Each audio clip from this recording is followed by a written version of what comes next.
Assalamualaikum warahmatullahi wabarakatuh. Sebelumnya perkenalkan, nama saya Nabila Nidal Fitri Robani dari kelas B1 dengan NIM 012111133205. Untuk video pertama, di sini saya akan menjelaskan tentang bagaimana perubahan fisiologis yang terjadi pada ibu hamil. Untuk referensi yang saya gunakan dalam video kali ini adalah Guyton and Hall edisi 13. Bagi yang pertama, saya akan menjelaskan bagaimana perubahan sirkulasi pada ibu hamil. Nah, jadi pada intinya, ibu itu akan berusaha untuk memberikan nutrisi atau darah kepada janin, sehingga kompensasi yang dilakukan oleh ibu adalah dengan menaikkan heart rate, agar darah itu bisa adekuat masuk ke dalam janin. Nah, karena heart rate ini naik sesuai dengan rumusnya, nanti kan pada akhirnya dia juga akan menaikkan cardiac output gitu. Nah, karena cardiac output naik sehingga darah ini kan butuh banyak yang masuk ke janin.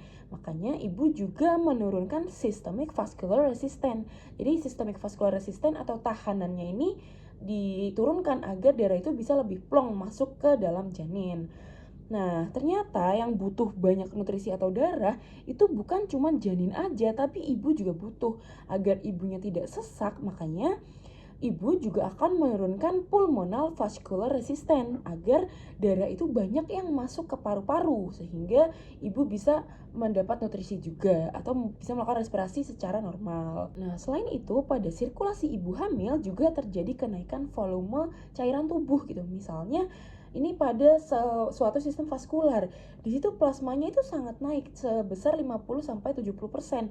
Nah, sedangkan sel-sel darahnya atau eritrositnya dia sebenarnya juga naik, cuman hanya sebanyak 20-35%, sehingga itu disebut sebagai hemodilusi. Jadi, dalam suatu vaskular, dia plasmanya naik, sel-selnya naik, tapi plasmanya lebih banyak gitu. Jadi, darahnya itu banyak, tapi dia encer gitu.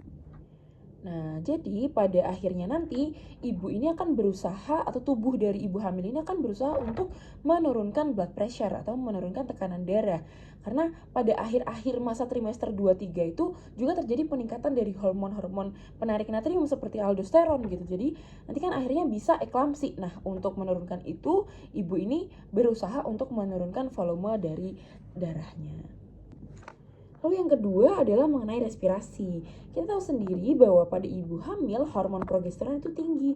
Nah, ternyata hormon progesteron yang tinggi itu bisa meningkatkan pernapasan atau ventilasi dari ibu hamil. Kenapa bisa seperti itu? Karena ternyata hormon tersebut meningkatkan sensitivitas pusat respirasi terhadap karbon dioksida.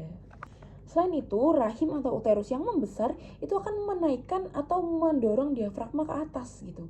Nah, karena diafragma terdorong ke atas, akhirnya kan nanti ruang respirasinya jadi kecil. Nah, jadi karbon dioksida terkumpul di situ sehingga kompensasi dari tubuh ibu adalah dengan hiperventilasi atau meningkatkan kecepatan pernapasan. Lalu yang ketiga adalah mengenai sistem urinary pada kehamilan. Terjadi peningkatan pembentukan urin pada wanita hamil akibat dari peningkatan intake cairan dan peningkatan beban produk ekskresi.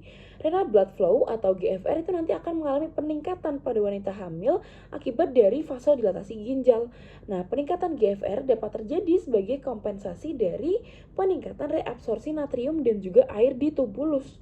Selain itu, terjadi reabsorpsi glukosa yang kurang efektif dibandingkan dengan wanita normal dan juga ekskresi glukosa yang bervariasi sehingga terjadi peningkatan glukosa urin dan ekskresi albumin terutama setelah minggu ke-20 kehamilan.